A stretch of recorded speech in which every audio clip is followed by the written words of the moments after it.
Okay, good afternoon on this fast and simple IoT development presentation for the Case29 conference in Croatia. So I cannot be present in person. However, I love to visit Croatia, especially to go for diving to Poreču. But also to meet Mladen and all the enthusiastic Croatian developers. But luckily, we have a technology in place that I can sit in our Embarcadero office in Amsterdam and do the presentation online. So, so I'm running on a complicated environment. So I have two monitors. I have a Mac and I'm running two different Windows machines in a virtual machine. So that's a bit of switching, especially in the world of IoT. It's a lot of devices and a lot of computers that you need to make sense of. So my name is Paweł Głowacki. I'm working for Embarcadero as sales consultant, and I've been presenting on the conference Case29 last year, and I've been doing live presentations and trainings in Croatia in the previous years. I've been working with Embarcadero and previously Borland for now more than 15 years and been using Delphi since before it was created. So I hope that you can learn something new. And this presentation is specifically about the IoT, but it is in the context of the RAD Studio. So it's about building applications, building applications in code, so that our flagship Embarcadero product for building applications is RAD Studio. So RAD Studio itself contains two different products, Delphi and C++ Builder. And the key differentiator, the key value here is that we can create a natively compiled apps for all major desktop and mobile platforms. So this means that from one source code, I can create now applications for Windows 10, for Android, for iOS, for macOS. And now we are in a few days, actually tomorrow I'm leaving to Prague, and in 2 days there will be a first live preview of the upcoming version of RAD Studio, and the biggest new feature is support for Linux 64-bit compilation. So that's a big thing that you can, with RAD Studio, you can create applications for all major platforms. And the key thing is that you can use either Delphi or C++ Builder, and also you can use all kinds of libraries and components. So the focus here on this presentation is different components and different libraries for doing IoT. Internet of Things is a very big hot area. So it's not like in mobile space or cloud space where there are clear leaders and the market is already divided, and it would be very difficult for some new company now to start with a smartphone business, or for some new company to start with doing cloud services. However, in IoT, this world is relatively new, and still there is no clear leader, and still there are technologies are relatively quickly evolving. So it's a very interesting environment to look at, but also very promising business for the future. So it's many companies are investing into understanding how to use Internet of Things. So we as developers and also as programmers, Embarcadero producing tools for programmers, we don't know what will be the next big IoT thing. However, we provide all the tooling, all the components, and all the support for building all kinds of applications that are connecting with all kinds of devices. So right now, you can create applications either for desktop or more common for mobile that can communicate with all kinds of devices, sensors. So this really extends the world of mobile, especially mobile application user experience, where you can, for example, detect where your mobile phone is, or you can communicate with different sensors. So that's the big picture, and I will be quite fast with the demos, with the slides, because I have quite a lot of demos and we've been quite a little bit late with starting. So Yeah, so this is important slide to see the all kinds of levels how RAD Studio supports IoT. So there are different devices, and some of devices. So the main thing is the protocol that we are using to communicate with those devices. So some of the devices are acting like HTTP web servers. So think your own home router that if you want to configure it, you can connect through a cable and it has its own IP address. So this is one category of devices, but most of the devices are using a Bluetooth LE protocol. So there are two versions of Bluetooth. So there is one old Bluetooth that you know from cars when you have a free handset, but it's not very friendly for mobile devices because it can generate a lot of, transmit a lot of data, but it is energy hungry. So there is a newer Bluetooth low energy protocol that was designed to be good for devices that maybe are powered by the battery that is from, for example, your mobile phone or just a watch. So inside of we support all those different communication protocols on all different platforms.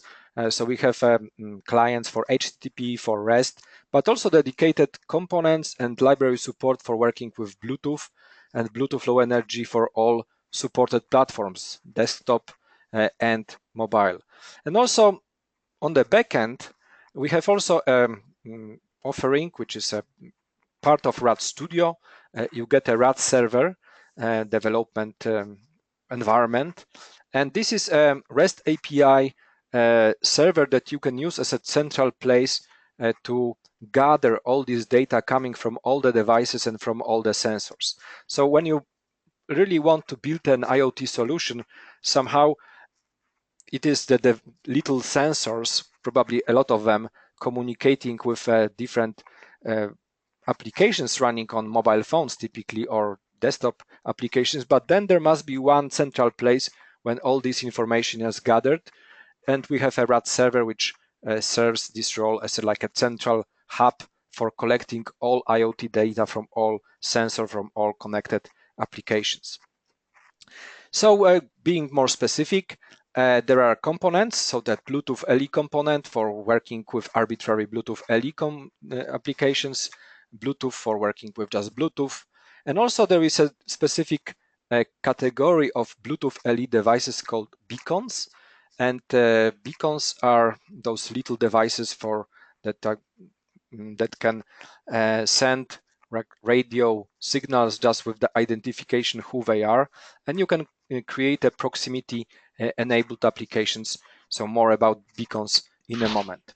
Also, as part of RAD Studio, we have it's something that you can download from as Get It Manager is Beacon Fence. So Beacon Fence is a solution for building proximity enabled applications with beacons, but on a higher level of abstraction. So you can create a map, you can put beacons on the map, and you can create applications that don't work with individual beacons, but with a network of beacons.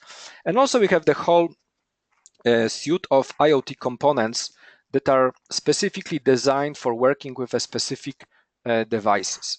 So if you want to work with some exotic device, you can go and use T-Bluetooth LE, and then you need to know a little bit more about this device.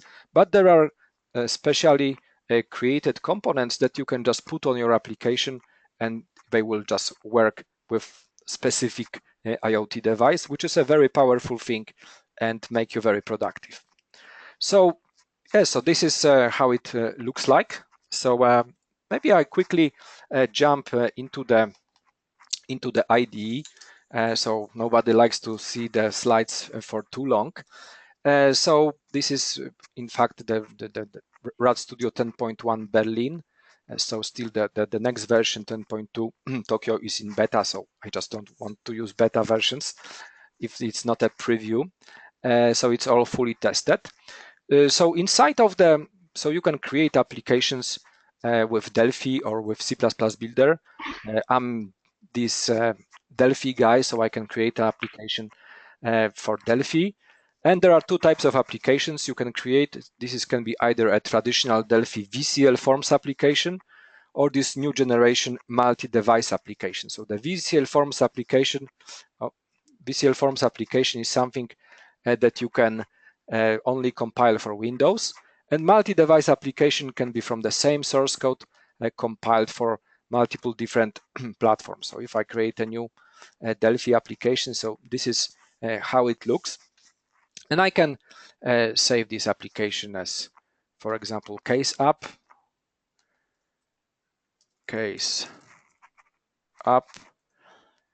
and unit 6 is a nice name, and the project maybe case app will be the case 29. Oh, that's a good name for a demo. So you can take and build arbitrary applications for different platforms. So here in the project manager, I can just select different supported platforms. So on the right hand side, if I just compile this application, I would create a Windows application, but I can also switch to Android. Yes, Mladen. Sorry for interrupting you. We don't see all the stuff on your screen on the right side because the resolution of our projector is smaller than your resolution. Can you scale down a bit? Is it any better? Okay. Yes, much better. Now we see. Okay, tell me how much I can move. You can still enlarge it a bit. Okay, is it okay? Okay. Yes, you can still enlarge it a bit. Like this? It is still okay. Okay, but this is a good resolution, so we can keep it so it does not distract it. So that will be difficult because the project manager is on the right hand side. So if you don't see it, that is no point. So I have right now connected my iPhone. So it's just a matter. This is unique technology on the market, but what is more unique is that not only you can build applications like a traditional applications that you put some buttons and edits, but there are plenty of different components that you can put on your form. So these components can integrate with arbitrary REST clients. So that's for doing integration with an IoT things that are talking REST. You can use an arbitrary HTTP connectivity. So that's a relatively new component in Delphi for making HTTP calls to whatever you want. But there are also dedicated components, and you can find them in the sensors category, not sensors category, but probably the fastest way to find things is just by typing the name. So it's in the system. Okay, so in the system category, and we have some dedicated components for working with IoT. So you can use a Bluetooth component if you want to create application that talks to the Bluetooth device. You can use Bluetooth LE. There is a dedicated component for working with beacon. There is also beacon device. So this component lets you turn your mobile application into a programmable beacon, which sometimes can be useful for testing. So here I have a Bluetooth LE component that I could put on the form, and starting writing some code you need to understand something called GATT. GATT is a certain protocol that standardizes how different types of IoT Bluetooth LE devices communicate with each other. But instead of doing this on a low level Bluetooth LE, I can go into the tools, and there is a Get It package manager, and it takes a moment to refresh, and then from here you can download and install arbitrary components, and there are really these components are added every day almost, and you can see different categories of components, and there is a whole Internet of Things category of components, 54 right now, that you can just download, and they can integrate, and you can build application without really knowing so much about how this Bluetooth LE GATT profile looks like. So for example, I could create an application for heart rate monitor or blood pressure monitor.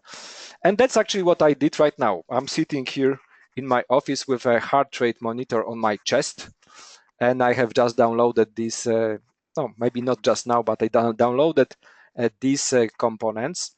And if I close it for a moment, I can go down and see different components. And here, all the components that when you download the components, automatically just downloads the source code. It compiles the source code, installs the components into the tool palette, and also it downloads sample applications, so you can quickly start playing with it. So I have already here this application downloaded. So let me close this demo for a moment. And this is a demo that is a heart rate monitor. So if you go into open a sample project, so if you start, when you install Delphi for the first time, you only see C++ Builder and Object Pascal. And those other folders are installed through the installing some of the components that were downloaded from the Get It Package Manager. And one of these is Internet of Things. And here there is a C++ and Object Pascal version, and there are some demos for Beacon Fence, but also for the Thing Connect. And here I have my heart rate monitor that I have here. So you can open it. And this is, you can see that there is actually it's a relatively new thing in Delphi that you can show or hide invisible components. So I have those two components that needs to be on the form. And this is really about making the IoT development easy. You just have a component that very much encapsulates all the functionality to communicate with a generic heart rate monitor. And you can analyze this demo, and there are certain events. So when you click on click Discover Devices, then we start discovering. And yeah, this is how it works. I'm not going to go into the technical details, but you basically call connect, and when the device is found, then there is a special event shown. So there is a Discovery Manager, is a main component that you can specify the timeout, so it will be trying to find all responsive devices for 6 seconds before it will give up. And it is connected to generic heart rate monitor, and it has like on device connected. So and that moment you can write some code, and you can also see there is other communications like on heart rate measurement update. So here, if the device sends some information, you can respond and maybe display it. So I have here, so my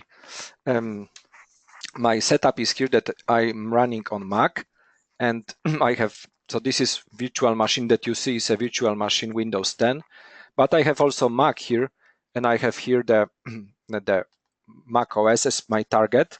And notice on the top here, I have Bluetooth LE, Bluetooth enabled, so without this it would not work. And I can right click here to see if I can connect to my Mac, test connection. Connection is okay, and I have already this application running here, so it should be visible on your screen. So you can see that when I click Discover BLE devices, this is the mark of this heart rate monitor, and there are different. I can actually do it one more time. Last time I tried it 20 minutes ago, my heart rate was 70 beats per minute, so I hope that it will still work okay. And also the same application I have. Okay, so I probably need to wet the sensors, because that's how it, if you ever tried to use a heart rate monitor, it has certain electrodes that you need to wet, otherwise it is not working correctly. So we'll give it another try to see if it can now discover the device on my chest. I hope it can, otherwise it cannot, but I can also could work on the mobile device. But okay, so that's just, it's not showing, but you can probably hope that I'm not lying. It was actually connecting a moment ago to my chest. Maybe if I take my t-shirt, it would work better, but probably that's not the point of this presentation. But the whole thing is here that, so there are different levels, and it's really easy to create dedicated applications that communicate with the certain specific either device from a certain vendor or a category of devices, like for example heart rate monitor or blood pressure monitor. And that's probably something unique on the market, and typically in other environments you need to go into the understanding Bluetooth LE protocol quite well to write something useful. So also there is a support for beacons, and there is a dedicated component, dedicated class of Bluetooth LE components beacons. So you can do it in code.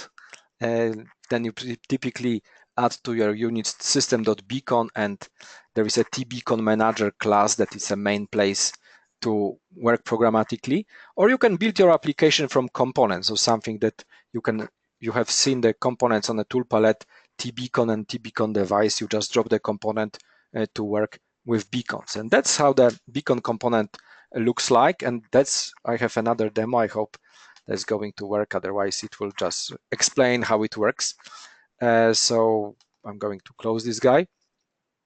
So I have a Beacon Explorer. So that's a little demo that I have built to work with beacons. And I have different types of beacons in my office. And one of the beacons that I have is actually in the form of a USB stick that you put into a charger. So right now I have actually took this charger out of the wall, so it's not working. So hopefully when I put it back, you will see that the beacon will be discovered. So so a few words about how it works. So the beacon, let me check if I have some more explanation about beacons here. No, not. So that's good. So we go back to this demo. So if you want to work with beacons, so beacons give you proximity information to your mobile application. So it's quite important. So the only way that you can do it differently is with a GPS, and GPS is not very accurate, probably up to 5 to 10 meters, and it does not work indoors, so it will not tell you where you are on the 5th level of the parking under the ground. And beacons, on other hand, give you a precise location information. So these are little devices that are sending a few times a second information about where they are. Actually, they are sending just information, their number, like an identification number. You can think about it as a kind of a radio QR code. So based on the signal strength, because it's a radio transmission, the application or operating system of a mobile phone or a desktop device can make judgment how far is the beacon. So if you have multiple beacons, using a triangulation that we know from navigation and from ships, that if you have 3 different stars in different locations, you can calculate where you are in space. So using similar techniques, you can calculate where you are, or sometimes you are not really interested to know exactly where you are. Maybe there's more and more implementations of beacons. For example, in the museum, you could have a beacon behind every interesting piece of art, and when you have a mobile application and you approach this interesting piece of art, you will receive information to your application that you are next to, for example, Van Gogh, and then you will see the information about the specific painting. So beacons themselves can be, so this beacon component has a properties called monitorized regions, and here you can specify different identifications of beacons that these applications is interested in. So here we have there is 3 different identification numbers. So their main number is something called UUID, and there could be also, and this is a GUID, but there could be also a major and minor number, like integers, that are used to uniquely identify a specific beacon.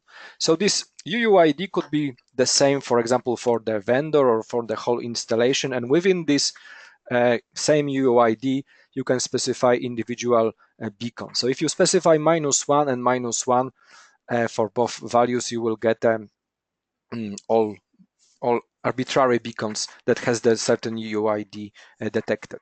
And here is also very important that this technology is also going quite fast.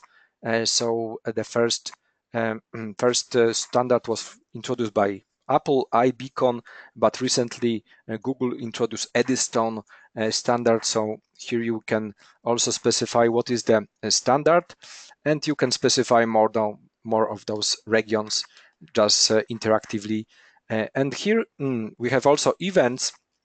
So if a beacon is detected, then we can do something about it. So we have a current beacon list. So normally the application or your mobile device can see more than one beacon at a time. So when there is a change in a visibility of a beacon, so maybe I show more of a code. So there is an iBeacon here, so you can see which beacon has been detected or has some change in its status. And this is a reference to an iBeacon interface where you can get one of the most important things is the RSSI is a signal strength, so that you can do something about it. But there's a beacon proximity, and beacon proximity is an either immediate, near, far, or away.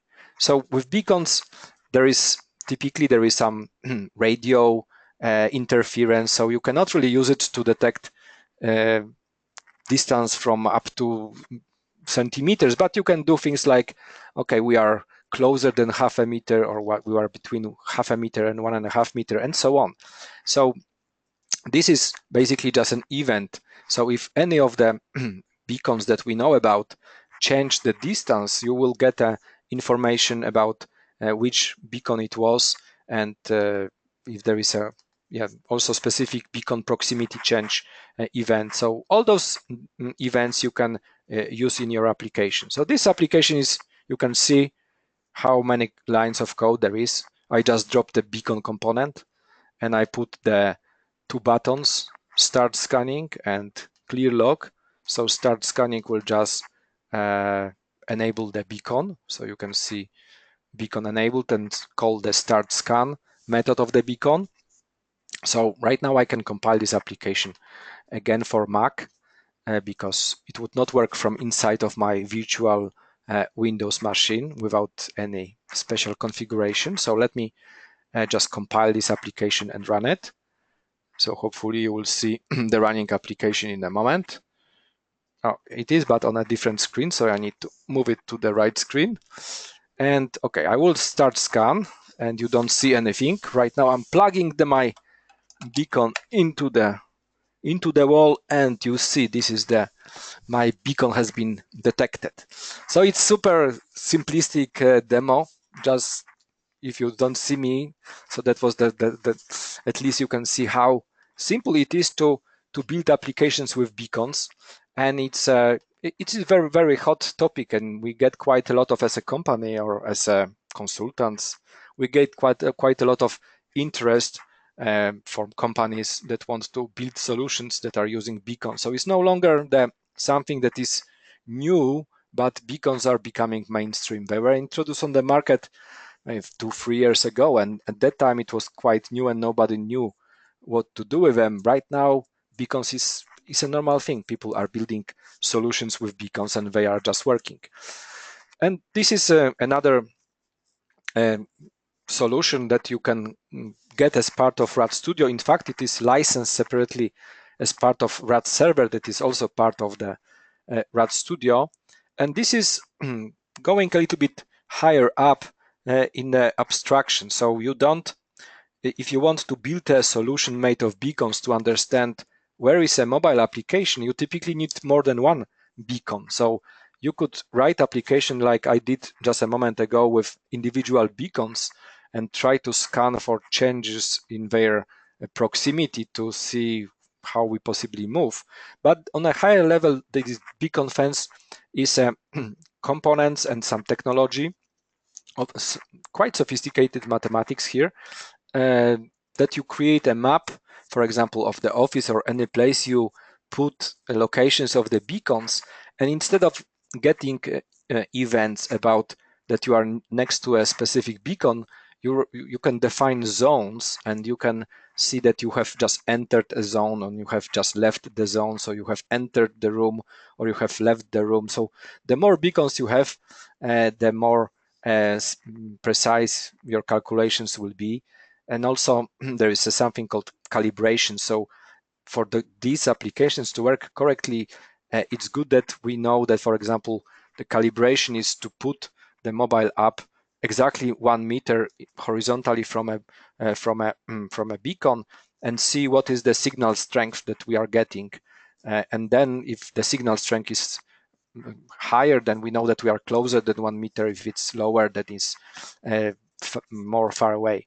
So that's intrinsic technology, and also part of Delphi and RAD Server. So on top of it, there is a RAD Server. So I have already touched on the functionality of the RAD Studio. So the applications that you can build, mobile applications or desktop applications that are talking to IoT sensors. But when you want to build something like an enterprise solution, you want to have a central place to gather all this information. So RAD Server is technologies for building REST APIs. So with RAD, you can use Delphi language or you can use C++ builder language, and you can very easily, using components, using wizards, build REST APIs. So REST APIs are good because all languages, all environments can talk HTTP, so that the clients could be written in anything. And RAD Server, among other things, like publishing REST APIs, like being able to publish metadata or support mobile push notifications. It also supports the IoT edge modules and think points. So this is like a framework for gathering information from all kinds of IoT devices and make it easy to analyze it, and also to share, for example, with other enterprises, because you have just one central location when all the IoT data coming from all your system are collected. So that's RAD Server architecture.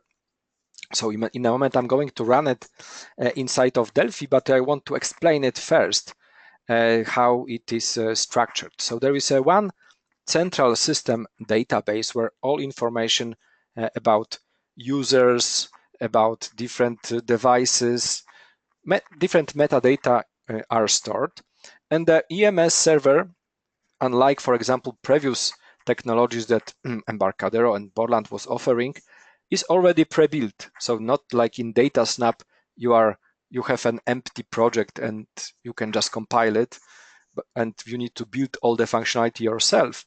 With RAD Server, you already, as part of installation of RAD Studio, you already get a certain functionality. Maybe it's better if I just go quickly before I show you the demo, IoT demo, just to explain how RAD Server works. So if you go to the installation directory of Delphi, and you can see it somewhere here, program files, and Embarcadero Studio 18 bin directory. Inside of the bin directory, you have plenty of all kinds of files, and probably if we just change it to different extensions, so we can quickly find what we want. There is an EMS server. Let me find it.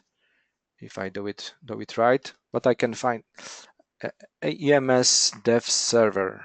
Oh, here it is. So there is an EMS console, EMS server, but these two are for production. So if you want to build an EMS or RAD server deployment, you would typically put it into the IIS. So this is an IIS eSAPI module. So this is a DLL that you would need to install inside of your inside of the IIS. But if I switch to all kinds of executables, and you see hundreds of different things here, and I should find the executables here somewhere, but I can also find it differently. So I can create a new file, new other, and in the EMS category, create an EMS package.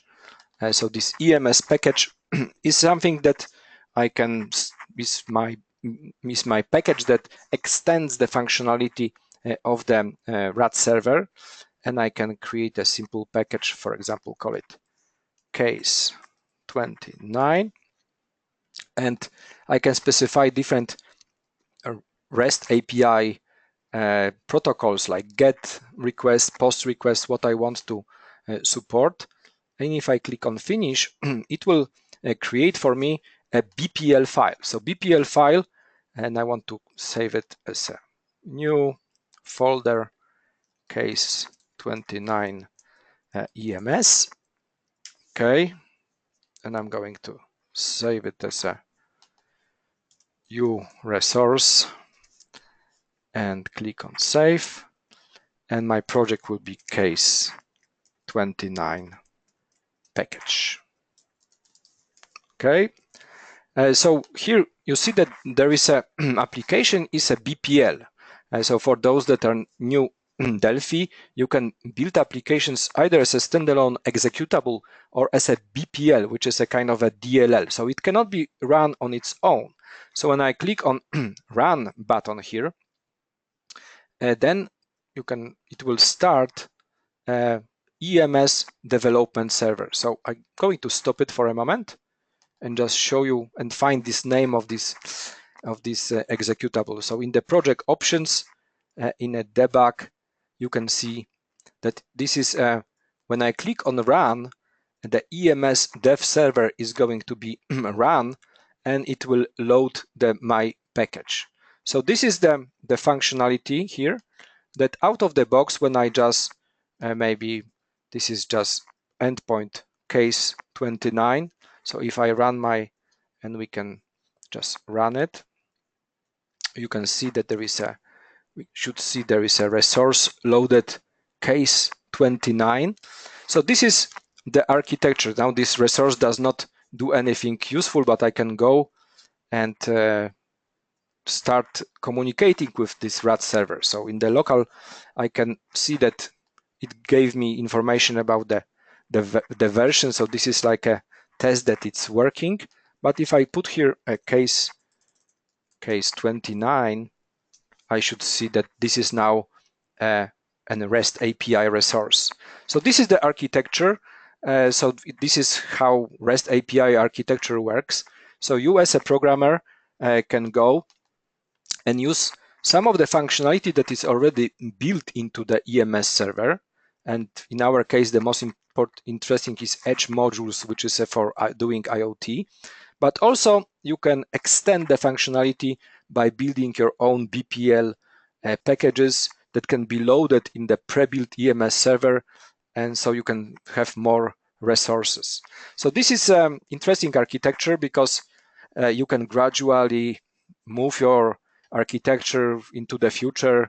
You don't need to rebuild the whole server. You can just, maybe you don't want to have a resource B1, you just don't load this package. So in reality, this is in production, this is an ini file that the EMS server, when it's starting, reads to find out what are the different BPL packages with resources that it needs to load. So yeah, this is actually a slide from the latest version of RAD Server. And right now we have a support upcoming for multi-tenancy in RAD Server, where you can have just one installation and different companies using the same or different customers using the same instance. So this is called tenants, but it's not so relevant in our IoT discussion. The more important is this slide. So we have an EMS server is collecting data from all kinds of IoT devices. So these devices are typically using something like Bluetooth low energy. And so as such, they cannot directly send information to the EMS server. So we have something called ThinkPoint, and the ThinkPoint is a program running either on mobile device or on a desktop device that works like an intermediate between the EMS server and the sensor that is sending information. So this data goes into the EMS server and are stored there, and yeah, so they can be also you can use arbitrary applications to read this data and do something with them or export to some other formats. So this is this edge services architecture, and this is a little demo that shows this in action. So on the right hand side you see the smart devices. So this is a smart device like heart monitor, like blood pressure, that are using a Bluetooth low energy communication to send IoT information to a ThinkPoint. So ThinkPoint is just an application that is running on Mac, in this case on Mac, or on Windows. So I'm going to do it all on Windows, and I'm going to have these readings from IoT devices generated as a kind of a test data.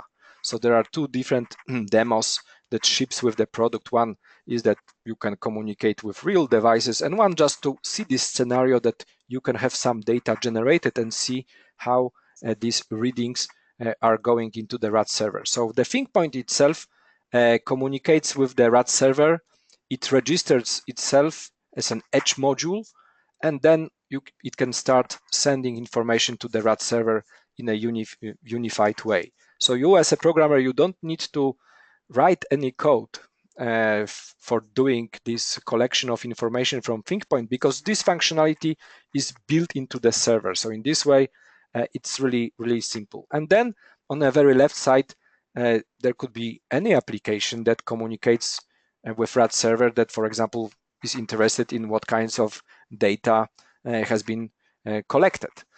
So that's the last slide in the presentation. So let's switch back to the development machine, and I'm going to stop it. And now I'm going to load. I hope that you will be not afraid that it's project group with a relatively complicated structure, but I hope that I did a good job explaining what it is. So what we have here right here. So there is a custom resource package. So this is so this is a package. So this functionality is using the underlying functionality of the RAD server, but it has also the custom package.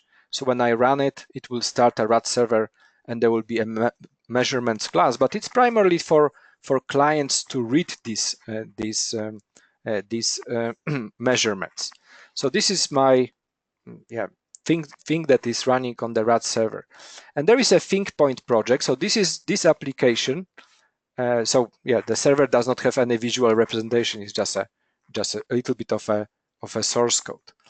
And then we have a ThinkPoint, which acts as a source of information coming from iOS. So you can see different components. So on the form, and here we can enter here the edge module, register the edge module, and start sending information to the EMS, to the RAD server. And then there are two versions of the clients. One, so that these clients for analyzing data. So one is designed as a classical desktop application, and one is designed more like a mobile application, even though they can be compiled for all of the supported platforms, but just have a different user interfaces. Okay, so let's first of all, we need to start the RAD server. You already know how it works. So I have started the RAD server, and you can see that it has started, and it's good to look into the log. So we can see that our measurements resource has been loaded, but also notice here there is an edge modules resource that is already built into the RAD server, so we didn't have to do anything, but to communicate with the RAD server, we need to have it running. I can now minimize it, and I can now start the ThinkPoint project. So ThinkPoint project, I need to start it, in our case, as a Win64-bit application, and it will be used to generate data. So I have already did some testing with this, so I'm going to put a new edge, case 29. So when I start to activate this edge, I will get an information that some other information has been, it's already already registered. Sometimes if you have other edges, they will be removed and the new name will be added, but it will pick it up quite easily. And also here we have a test, so you can always see if this is working. So this is we have communication with the edge module. We can click on test, and you see there is a get version, and we can start generating heart rate readings or blood pressure readings. So heart rate, we click on start, and then there is a beats per minute, and it's for every couple of seconds, very much like data coming from a real heart rate monitor are generated. And the blood pressure you can notify, so you need to click that what is a systolic and diastolic blood pressure, and it will be changing.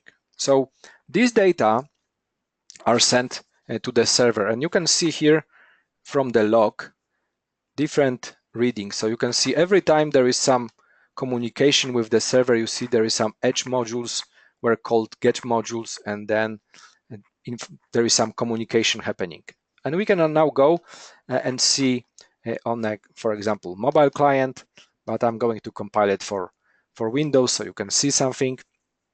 We can preview this data from the RAD server, so we can test if we can communicate, and we can click on things, and it should show us different things. So we can have an auto refresh or not auto refresh, and it will show all the different IoT readings. So there's heart rate, what was the time of the last reading, the heart rate, the actual value. And if we switch to this other application, we can see that this is actually this data that is coming. If we just notify, and I think we need to do an auto refresh and notify, you see that this has now, so the heart rate is fluctuating, but this last reading is 116.77. If we click on notify again, we see there is now 119.78, and if we look into the heart rate, we can just stop sending this information to have the last one, which is 70. So in this way, in real time, we can actually have applications that are monitoring data collected through all the system of different IoT devices running in your enterprise solution. So so we are now at the end of the hour, and that's the end of the presentation. So just to summarize, in this presentation I wanted to show you all the possibilities of building, how easy and fast it is to create an IoT application solutions using RAD Studio. So I was using Delphi, but the same things you can do in C++ Builder. So the RAD Studio itself offers a lot of different libraries and components, so you can create applications that communicate with all kinds of IoT devices. So there are components for communicating on a low level with arbitrary HTTP servers. Some IoT devices do offer communication in this protocol, but most common is the Bluetooth LE protocol, and you can do this on a low level just using a Bluetooth LE component, or you can use one of the components that are already pre-built and knows about the specific IoT device you want to integrate. Also, another specific type of IoT device and Bluetooth LE device is beacon. So there is a beacon component, and you can use this component to create a solutions for working with beacons, or there is also an additional beacon fence that let you create the whole complicated systems, not complicated systems, but systems for doing like an inside localization. And then on top of it, we have RAD Server, and RAD Server has a lot of functionality on its own. It's a great solution for building REST APIs, communicating with databases, but it also has included a built-in functionality to work with data coming from think points. Through Edge modules, you can register Edge module and it will send data, and you can read this data programmatically and integrate with other devices. So I hope that was interesting and informative, but you can still find more information about it on our community website, and also on a docwiki embarcadero.com/RAD Studio. So this is an online documentation. All those components, all those libraries are well documented, and on the community website you can ask questions, you can read blogs, you can see what are the upcoming events, and participate in Embarcadero community. Okay, so that's it from me. So Mladen, if you are there, if there are some questions, I'm happy to answer any question. Just to see with the audience, imate pitanja kako? Možete na engleskom možda? Okay, we have one question here. Okay, hello. I have one question regarding building software for the end devices like Arduino or ESP, or for the Raspberry Pis, or maybe some other platforms. Was it supported from the studio or not? Yes, it is. In fact, 2 weeks ago, we were running as Embarcadero the IoT bootcamp, when there was a big focus on using Arduino, building solutions that works with Delphi that are based on Arduino and other devices of this kind. So yes, it is. So I would suggest just looking into the recordings of this session. So there were like 4 days. It was at the beginning of February, so it's what was 3 weeks ago. So it's available and it's possible. Okay, thank you. Imate još kakve pitanje? Okay, we have no more questions. Thank you, Paweł, very much. Okay, thank you very much. And you just got the clapping of the hands. Yeah, I have heard it and I'm happy, and I hope that you invite me next year. So okay. I hope that the presentation was okay and the whole conference was okay. So yeah, thank you very much for your time, and see you in the future. Okay, thank you. Bye.